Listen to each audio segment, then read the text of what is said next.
lounging, son. Welcome back to the Comic Lounge. Back with me again. I got my boy Mario, and we are going to talk about Catwoman by Ed Brubaker and the initial arc, Darwyn Cooke and Mike Allred. Yeah, what a fucking team, right?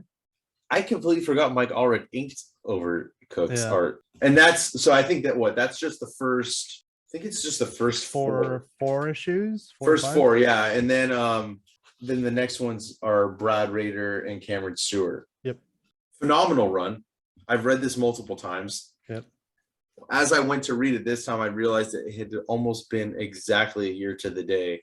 Last time I put it on my Goodreads, that I read it, and I think we were talking about before we recorded. Like, there's the second arc of this. I completely forgot about how dark it was. Yeah. And this is not the Catwoman you were getting prior to this. So when issue 95 came out months before this one, it was not the same.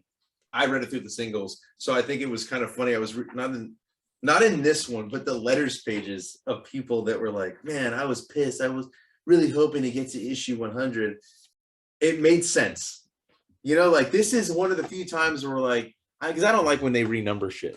Yeah. But this is one of those times where like, no, it makes sense because it's such a departure from what the previous issue would have been. Yeah. And Brubaker back then, I mean, well, this is 2002, so it's not like he was the biggest name in comics. No. I think he was writing Batman at the time, also with Rucka writing Detective. Yeah, and I think also it's worth noting that the whole book structure about her restarting and kind of a rebirth of her character. Yeah. So it makes sense to start at number one with that in mind, because a lot of it's about her and figuring out when even the costume's been redesigned, which was the kind of the main costume for years after this.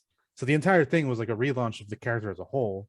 So it makes a lot of sense to do that. It was the same way with like when Thor restarted, when Jane was Thor, that also made sense because it's a different character now playing the character. And I get that one more than when you just randomly restart it for fucking 6 issues, because that's what happened. Yeah, when you have the same exact writer and nothing really happened. Yeah, to justify the change. Just a new number one because reasons. Yeah, because we need to sell more issues. That's basically what it is.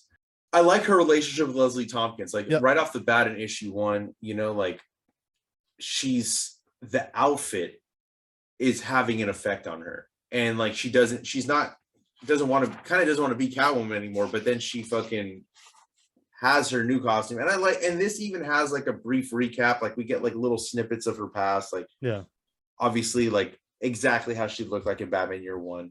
We got her early costume that I think it was like the grayer costume.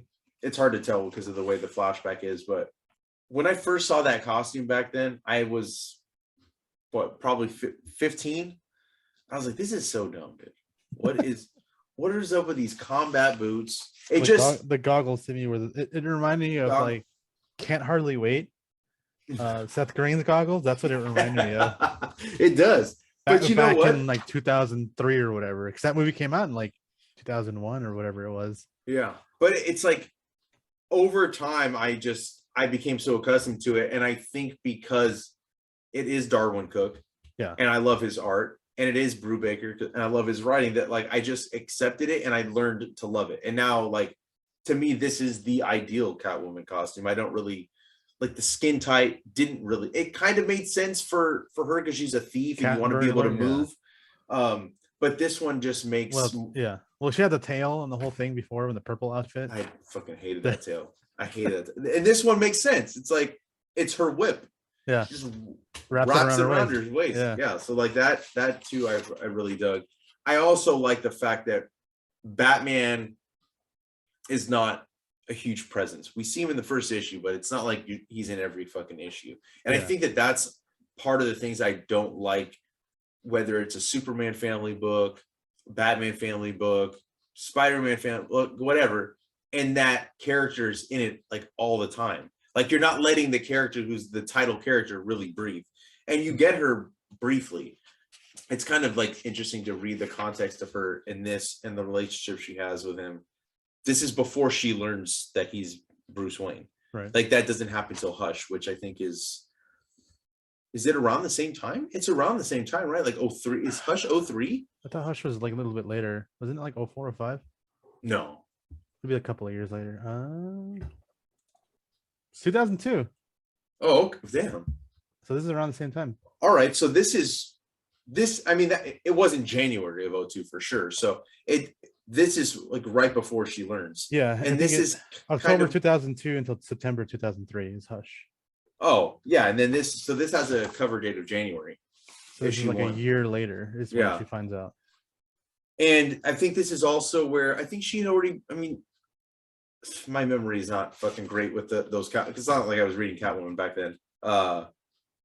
I think she was already kind of an anti-hero, kind of started leaning more into like being a protector as opposed to a villain. But this one, they like fully lean into it. Yeah. And this idea that she's kind of detectiving and being a detective and figuring things out is also, they're leaning more into her actively being kind of her own version of Batman. She's doing it her own way. And she literally talks about, there's a couple of pages in there where she's talking about, should I go to the cops? Should I go to this? Should I go to Batman? And it's like, no, like this is not on the radar. It's not even on Batman's radar. Like these people, he sees them as criminals too. The only person that can stand up for them is me. Mm-hmm. And so she's basically taking on the same kind of crusade that he does, but just in her own way for her own people that she can, identify with. And that wasn't really a thing before, I don't think. She even if she was an anti-hero, it was more based on the villain of Catwoman being kind of good versus this one, where I think she's more like just good. Oh yeah, and this is definitely the best version of her. The most human version, I think. Yeah. That's what really works, is that it's more painted on this idea of like trauma and how that's impacted her life, and how it's also been trauma. Like with Bruce, it happened once and that's the main trauma, but with her it's like years of trauma, years of dealing with other shit, her friends getting all fucked up and being prostitutes and all that stuff. So yeah, it's a really realistic approach to the character, and this reminds you a lot of Gotham Central, some bits too, where this feels like a Gotham Central light or like a pre Gotham Central book. Yeah, I mean, him and Rucka were both firmly, like, I think they'd probably be the head writers of the Batman stuff, right? Like Chuck Dixon, who was a main presence before, was kind of more to the background at this point. He was writing Robin. I think he was still writing Nightwing, but that was it. Brubaker and Rucka had elevated writing the flagship Batman books. I feel like Brubaker could have done a longer run on Batman too. I feel like they cut that short to put Jeff Loeb and Jim Lee. Yeah. Bigger names. Right. And I get it, but I would have loved to have seen him go further with that, because he does write a really good Batman, and the noir genre, it's perfect. Yeah. You know what I mean? Like that marriage just seems like it would have been really, really good. I mean, and we saw what he did with Daredevil, which is a better version of Batman.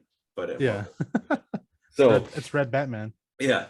And I love that they stopped over sexualizing her in this as well, because like that was another problem I had with the Jim Ballant drawn Catwoman. Not that I don't like any of those comics, because Joe Duffy, the writer, she launched that Catwoman book in the early 90s, and it's not like, there's some good points. Obviously it's a product of its time, because I've tried to read some of it and it's not as good.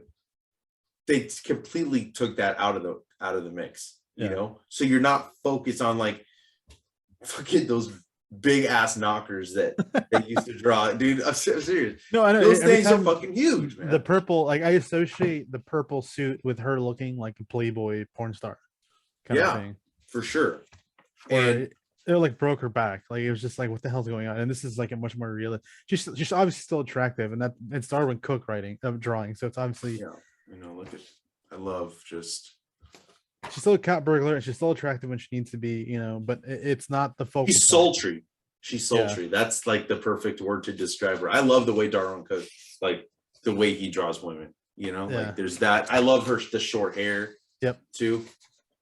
The way he depicts it, it almost looks messy. But look, well, I mean, I guess it is kind of messy. She's laying down. But and then you bring Holly in. I don't know if maybe she was still in the book. I feel like she wasn't, though. Her sister's been gone, right? Holly's been gone, and Brubaker brings that back in. He brings Sam Bradley in. Yep. He was in that one shot, right? That Darwyn Cooke wrote and drew. So that's another aspect. I love that. I mean, we don't get it in these first two arcs, but the relationship that builds. Slam. Yeah. That was I something. really like Slam. That's what I remembered a bit more. Like in my head, that's what I remember. I associate this book with her and Slam, and it being that like them at they're always kind of bickering and stuff. There was this kind of like back and forth, and it being a bit more like a cartoony noir. And then you read this and you're like, holy shit, this is really dark. Yeah. Fucking kid overdoses because he has heroin in his intestines or whatever. You're like, what the? It's fucking crazy. Completely fucking darker than I was expecting. I knew that it had that noir vibe to it, but yeah, I didn't remember that. Even though it's only been a year, I completely forgot the dude that like changes and is like morphing and stuff, and she's hunting him. And I like that version of her, of like going undercover. Like you saw that in the new Batman movie, right? Yeah. Like played by Zoe Kravitz, and that's why I kind of like think that would be like the perfect extension if they made a movie, would be to base it on this Catwoman of East End by Brubaker. Yeah, I mean the setup's already there because she's kind of this is that character. I also thought Darwyn Cooke did the art more. I didn't realize he only did the first 4. Yeah, because they do a good job of like kind of emulating his style. Well, right? I also associate this with Selena's Big Score, which is the book that he did. Right. Oh, you read that, huh? Because you read that in the trade. Yeah, and then that's kind of, I always associate that as the same like volume, even though it's not. That was its own separate thing. Yeah. But that's why it seems like a long, because that's also, how long is that? It's like half the book, so it's or maybe a third of the book. It's long enough where it's a big chunk of issues that would have been a entire. Yeah, it was an original graphic novel when it came out, right? Yeah. So I think that's why to me it seems like it's a lot of him, but the actual book and the actual series itself is very short. It's only a few issues, unfortunately. Yeah. I think it often gets overlooked nowadays. Because they don't readily keep it in print. I think we were already talking. I don't know if we talked about this while we were recording, but the omnibus that's coming out. Finally, they're putting it back in print, but the trade's not. This should be like an evergreen type of run. Like they should always have this in print. Like I don't even know that many people like really talk about this book. They don't. I feel like a lot of these it just gets kind of heavily ignored. It's the same thing like with the Batgirl stuff. The Cassandra Cain, you're talking about? Cain stuff, because that was only a couple of years after this, right? It's like 2003 or 4 maybe, right? No, that was before. That would be 2000. Okay, so 99 2000. Yeah. But that also feels like, I mean, I had never read it and I had never really heard people talk about it until you kind of pushed me to read it, and I fucking love that book. And that feels it's that kind of book for this also. Yeah, it's a lot more intense than you think it would be. Her fucking backstory is all kinds of fucked up. It's awesome and it's great, and it's actually pretty long. I also don't really know that people talk about it. I know. I think it's an underrated little era. Not a lot of years, but underrated at DC. Yeah. I don't think 99 to 2003. Yeah, like post No Man's Land. Yeah, I think is like a good like post No Man's Land leading up to Hush. Yeah, because you're like even that Bruce Wayne murderer, Bruce Wayne was really good. Fugitive. Like I don't know, any people don't really talk about that stuff. But it's strange because those are like 4 years that are really good. There's a lot of good stuff.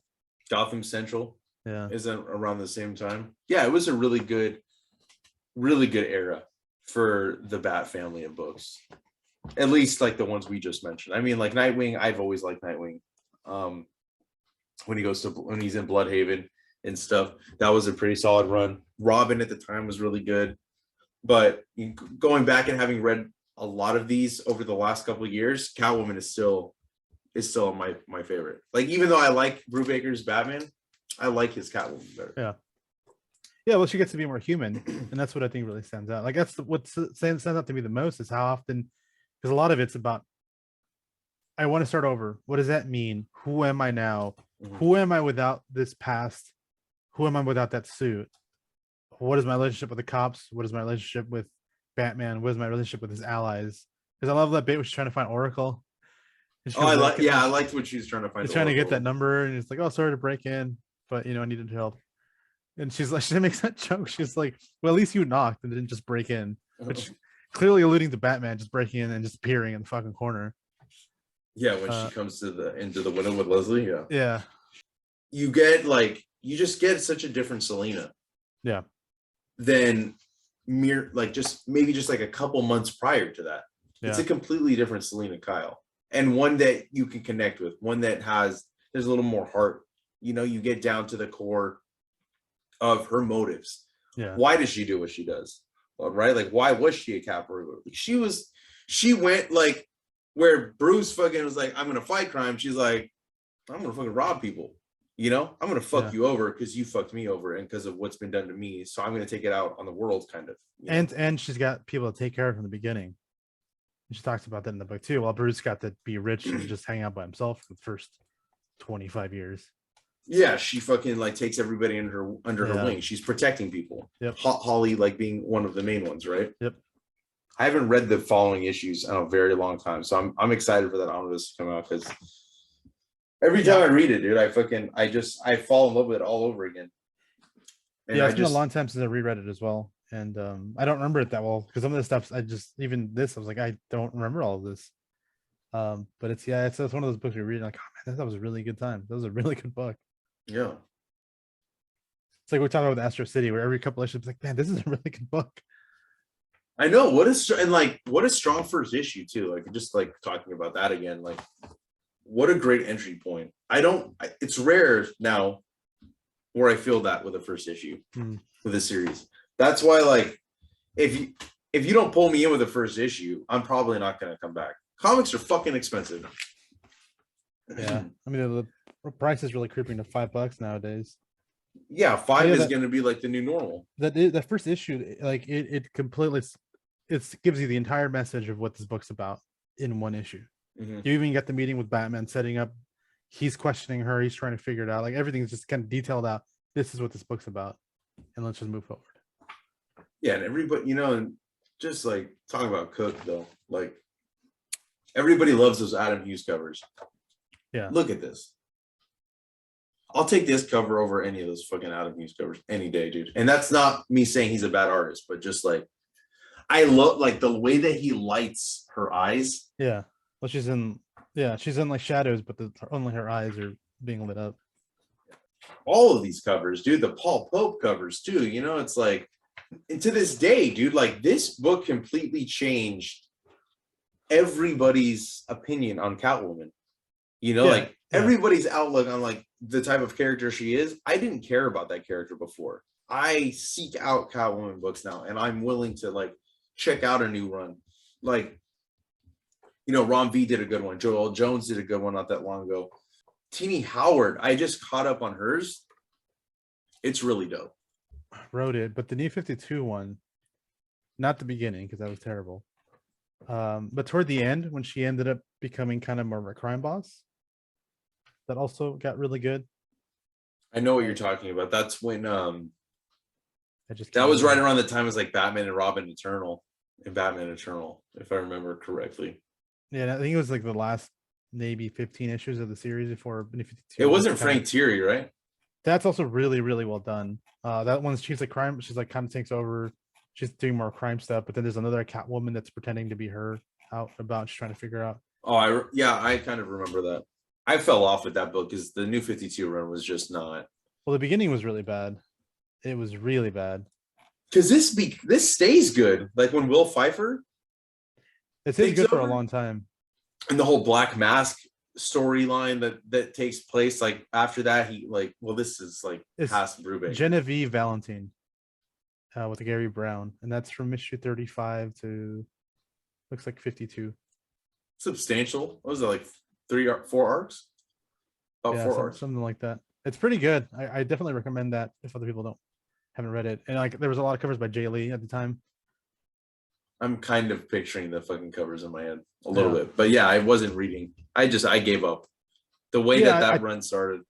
Yeah, I think that's what I read the first 2 or 3 issues when with New 52 starting just because I was excited, and then it was the most basic like Uggs Catwoman that I've ever seen.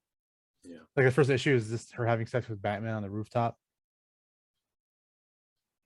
just because she could. Yeah, it was a very, very odd fucking book, Yeah. One that I will gladly forget. But Brubaker made her a character that writers wanted to write.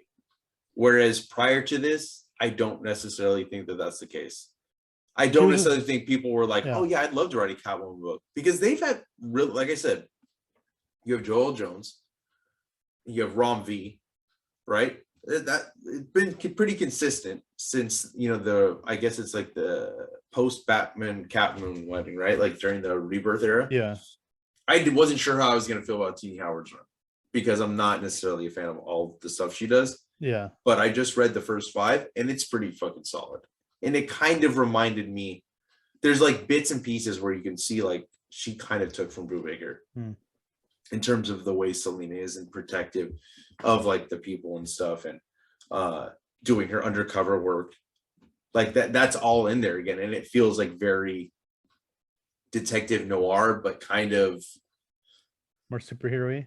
Not superhero-y, but like, I don't want to say like Neo Gotham or something, like a little futuristically, but I mean, she's going against Black Mask again. And I think that that's like the perfect adversary for her. And I love the way she fucks with him in this particular arc, or the Tini Howard arc. But I think none of that happens without this run.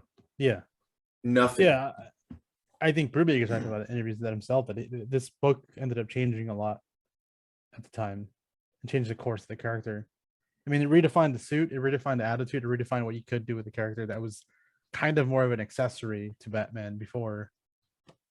Yeah, like she's like a legitimate like main character that can hold a book for a long time. Yeah, I mean, I think this volume goes on till issue 70 something, right? Yeah, I think so. Something like that, right? It goes for a while. And the quality isn't necessarily the same throughout the whole thing, but it survives for 70, 80 issues. So yeah, it surpassed, like Brubaker has like 30 issues, something like that, right? Something like that. And then Will Pfeiffer has quite a big run. I forget if he ends that run or if somebody else takes over. I don't remember. Could look it up. But I feel like a lot of the end stuff ended up being pretty forgettable. I like that run. Pete Woods on art for some of it. And of course you have Adam Hughes covers that everybody. That's what it's remembered for more, which is kind of sad. I know. I kind of wish I didn't sell those, but I was just like, if people are gonna pay for that, then I guess. But now I can't get the trade, so I'm kind of upset that I got rid of it. But I had like gaps, and I'm like, I'm not gonna pay the price to get these other issues. Yeah. So I have a few gaps. I think I'm missing like 5 or 6 issues. You have the one where she's holding up the. Yeah, I have that one. Yeah, I was getting Catwoman monthly. Yeah, this is just such a great run, and I think that hopefully fucking more people can get turned on to this book. I wish that wasn't just an omnibus, because I think that sometimes, well, to pay that price, the entry is too high for most. That's what I'm trying to say. For a casual reader, you know, like you're asking a lot to drop $100, $125 on a big book that you haven't read, just on a recommendation. Yeah, but like the trade you have, for a while, it was in print for a while. Yeah, these ones, I mean, they printed the whole series like this. I think some of the later ones are really hard to find, not because people want them so badly, just because they printed very few of them. So now they're actually expensive, but only because there's very few of them got printed. Yeah, just didn't sell. And they definitely didn't print all of Will Pfeiffer's run. They definitely stopped with that. But I mean, you can't go wrong with a creative team that starts with Ed Brubaker, Darwyn Cooke in the middle, and Mike Allred. You know, that to me, if that doesn't sell you on this book, I don't know what will. I don't understand the marketing. Like I mean, obviously Brubaker's not associated with DC or Marvel anymore, but I just don't understand why you wouldn't try to sell that to some of them.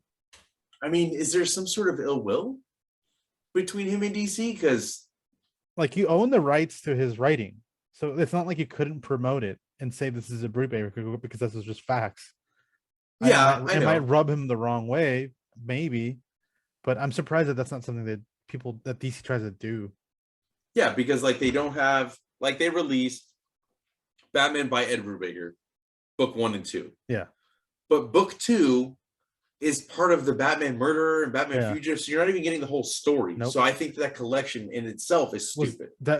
I agree. It shouldn't even exist. Why don't you just keep Batman You have Murderer to and Batman buy Fugitive another trade to get the full story, but then that is also part of what you already bought in the other story. So now you're doubling up the issue. That was really dumb. But yeah, I don't understand why you wouldn't capitalize on that, because obviously this is 2002. This is the time before Brubaker really had a name. Why wouldn't you capitalize that now? Why wouldn't you at least promote it? Like, you know, the guy that made the fucking Winter Soldier, the guy that's done all these runs now, he also wrote this. The guy that's constantly nominated for an Eisner. Yeah. Every year. Yeah. He wrote this book a long time ago that you probably didn't check out because a lot of people didn't. So here's a new reprint. Check it out. I know. I don't know. I don't understand. Yeah, it's like you said, they have the rights. It's not like they need permission from the Darwyn Cooke estate or from Brubaker or from Allred to keep this in print. Yeah. So maybe if people ask for it enough, maybe the publishers will listen. I doubt it, but crazier shit has happened. But I definitely think that everybody, if you're a DC fan, if you're a Batman fan, if you saw the movie and you liked Selena Kyle on that, check this out. It definitely pulls from this, and you should check it out. Yep, totally agree. That's all I got to say on Catwoman. You good? Yeah, just check it out. It's good. It's good stuff. All right. Well, yeah, dude. I like I said, awesome book. Omnibus is coming out. You would not be upset with yourself if you just dove in with that omnibus. I guarantee it. But I get it's a lot of money to jump in, but you can find it online digitally, I would imagine. There's always eBay for the trades because I think they have at least all of Brubaker's stuff in trade. You can get it that way. I think they have all of the Pfeiffer stuff too, because I think I have 7 trades. So, but they're all probably all out of print, and some of them are going to be like $50. And who wants to? You can try. Well, yeah, there's 8 trade paperbacks, so. Yeah, well, it's definitely worth it. Like I said, it's definitely one of the best runs that I think DC put out in this era of like the Gotham Central stuff, you know, prior to Hush. Go pick it up. And if you're not already following us, make sure you follow us on Facebook, Twitter, Instagram at The Comic Lounge. Like, follow, subscribe, hit the bell icon so you're notified every time a new video goes up. And on that note, we're out.